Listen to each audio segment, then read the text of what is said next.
This 1921 portrait of a happy factory choir looks joyful until you see the man's collar tag. At first glance, it seemed like exactly what it was meant to be, a charming piece of early automotive nostalgia, a moment of fellowship among working men, until one detail refused to let go. Her name was Danielle Okonkwo, and she had been cataloging photographs for the labor archives at a university library in Detroit for nearly 11 years. She had seen thousands of images pass through her gloved hands, factory floors frozen in silver gelatin, immigrant families posing stiffly outside tenement buildings, strike lines in soup kitchens, ribbon cuttings and company picnics. She had developed an instinct for what was staged and what was stolen, which moments were candid and which were choreographed down to the angle of a supervisor's hat. The photograph arrived in a box of miscellaneous donations from an estate sale in Grosse Pointe.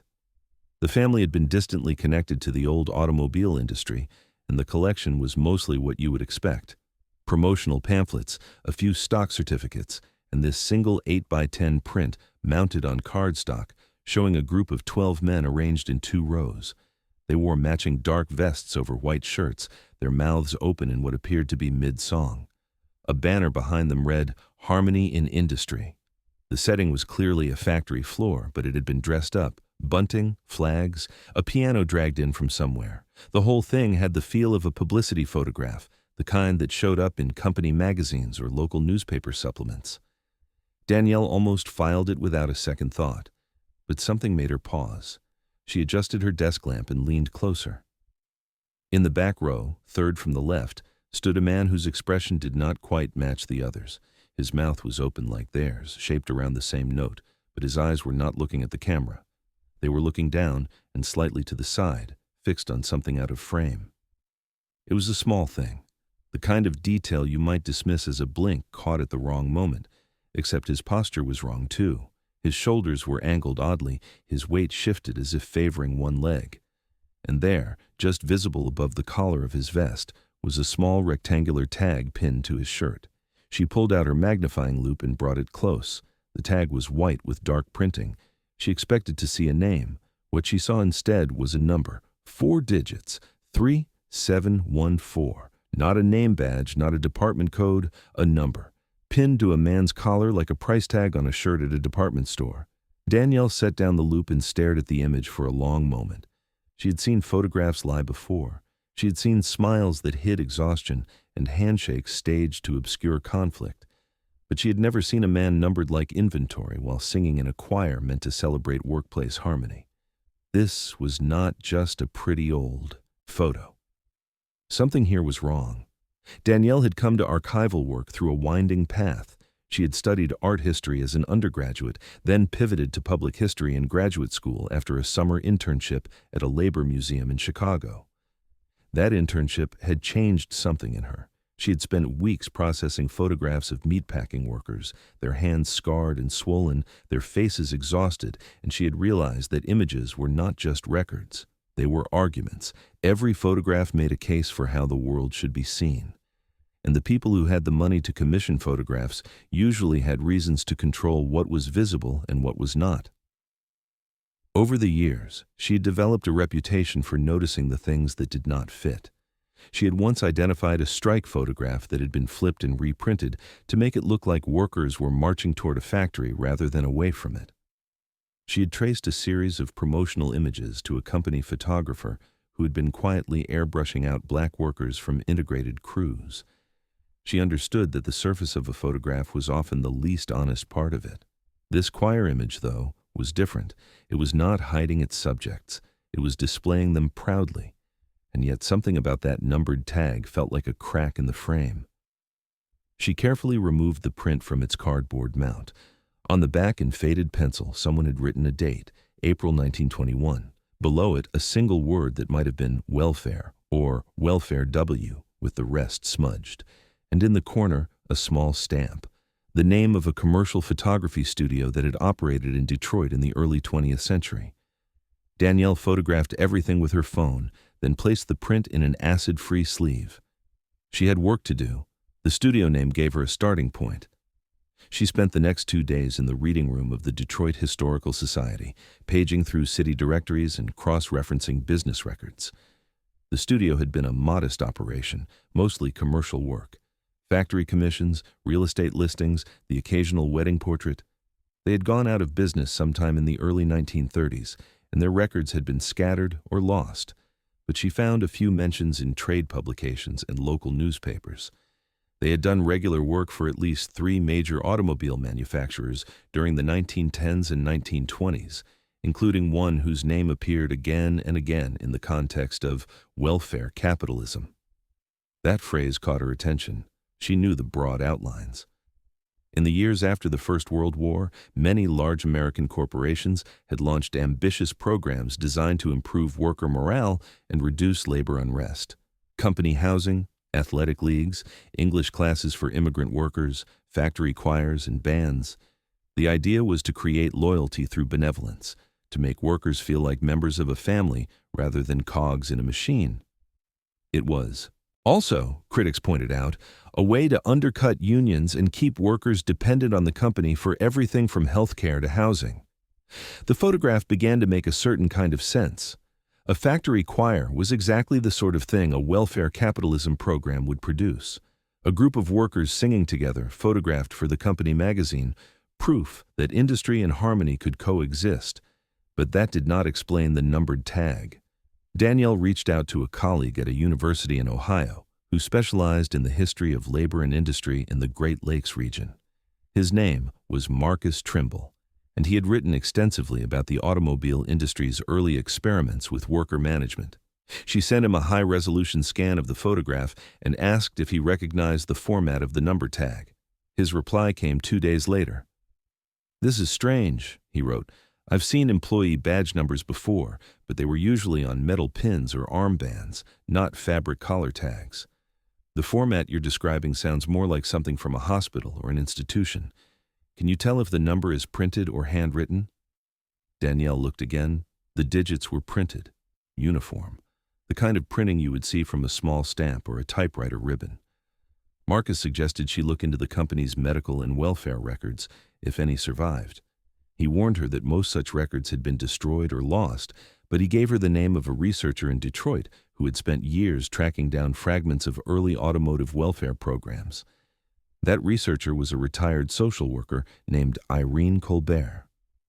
She was in her 80s now, living in a small house in Corktown, and she had spent the last 2 decades of her career investigating what she called the hidden injuries of industry. When Danielle called her, she agreed to meet immediately. Irene's living room was filled with file boxes and binders, a lifetime of documentation stacked on every surface. She looked at the photograph for a long time before speaking. "Welfare ward," she said finally. "That's what we called it when I started researching. But the company never used that term publicly. They called it the recovery program, or the transition program, or sometimes just special assignment. The idea was that if a worker was injured on the job but not disabled enough to be sent home permanently, they would be reassigned to light duties. Groundskeeping, mail delivery, and yes, public events, choirs, parades, company picnics, anything that made the company look humane." She tapped the image with a thin finger. The number tags were for tracking. The men in the program weren't paid like regular employees. They were given room and board, a small stipend, and they were expected to be available for whatever the company needed. In exchange, the company didn't have to pay out disability claims. It was supposed to be temporary, but I found records of men who stayed in the program for years. Some of them never left. Danielle asked how the men were injured in the first place. "Every way you can imagine," Irene said. "The plants were dangerous. Men lost fingers, hands, feet. They were burned, crushed, poisoned by chemicals. And the company's in-house doctors were under pressure to minimize everything. If a man's hand was mangled, the doctor might write it up as a minor laceration. If he couldn't work the line anymore, he wasn't disabled, he was recovering. The welfare ward was where they put the men who were too hurt to work, but too visible to ignore." She pulled a binder from one of the stacks and opened it to a page of photocopied documents. Medical intake forms from a company clinic dated 1919 through 1923. The forms listed injuries in clinical shorthand, But what struck Danielle was the column on the right side of each page, disposition, and next to that, a series of 4-digit numbers. That's how they tracked them, Irene said. Not by name, by number. Danielle felt something cold settle in her chest. She asked if there was any way to trace a specific number to a specific person. Irene shook her head. The original intake logs were destroyed in a fire at the company's old administrative building in 1957. Some fragments survived in other archives, but they're scattered. You might find a number matched to a name if you're very lucky, but most of those men were erased from the record. Danielle thanked her and left with copies of everything Irene was willing to share. On the drive back to the library, she kept thinking about the man in the photograph, his angled shoulders, his downcast eyes. The way he was positioned in the back row, partially obscured by the men in front of him. He was there to be seen, but not noticed. A body filling a space, a number on a collar. She began to widen her research. She read everything she could find about welfare capitalism in the automobile industry, about company housing and company towns, about the ways that corporations in the 1920s tried to manage their workers' lives from cradle to grave. She found articles in business magazines that praised the choir programs for boosting morale. She found internal memos that described injured workers as non-productive assets who needed to be redeployed for reputational purposes. The language was chilling in its blandness. These were not decisions made by villains. They were decisions made by men in offices who believed they were solving a problem. The problem was that injured workers cost money. They filed claims. They told stories. They reminded everyone that the gleaming factories were also dangerous places where men were maimed and killed. The solution was to make them disappear, not by firing them outright, but by folding them into a parallel system where they could be useful without being visible. The choir was part of that system. So were the company baseball teams, the marching bands, the groups of workers who appeared at civic events, waving company flags. They were proof of corporate benevolence. And if some of them were injured men who had been quietly removed from the production floor and stripped of their names, who would know? They were all wearing the same vests. They were all smiling for the camera. Danielle found one more piece of evidence that helped her understand the scale of what she was looking at. In a box of miscellaneous records at the Detroit Public Library, she discovered a partial list of welfare ward assignments from 1921. The list was incomplete, just 2 pages torn from a larger ledger, but it included a column of 4-digit numbers and a column of assignments. Choir, band, groundskeeping, mail, parade. Some numbers appeared multiple times, assigned to different events on different dates. One number appeared 6 times in a single month. She stared at the page. The man in the photograph had been assigned to sing in the choir, to march in a parade, to stand in a receiving line for visiting dignitaries, all in the space of 4 weeks. He was not recovering. He was performing. And every performance was another day he was not filing a disability claim. Armed with this research, Danielle prepared a preliminary report and requested a meeting with the library's Special Collections Committee. She wanted to propose a small exhibition built around the photograph, something that would tell the story of the welfare ward program and the men who had been hidden in plain sight. She expected some enthusiasm. The library had recently committed to expanding its labor history holdings, and this was exactly the kind of overlooked story that generated attention. The meeting did not go the way she expected. The committee was made up of senior librarians, a university administrator, and 2 members of the library's donor advisory board. They listened politely as Danielle walked them through her findings. She showed them the photograph, the medical forms, the assignment ledger. She explained what the numbered tags meant and why the choir was not a celebration of workplace harmony, but a stage-managed performance designed to conceal industrial injuries and avoid disability payments.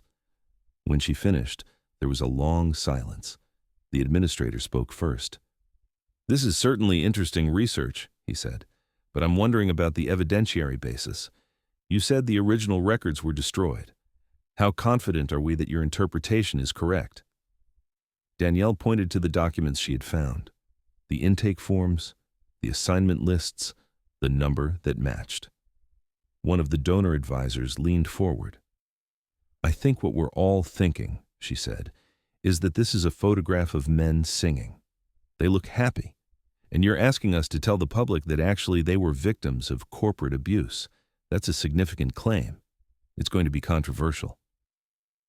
Another committee member mentioned that one of the library's major donors was the foundation of a family whose wealth traced back to the early automobile industry.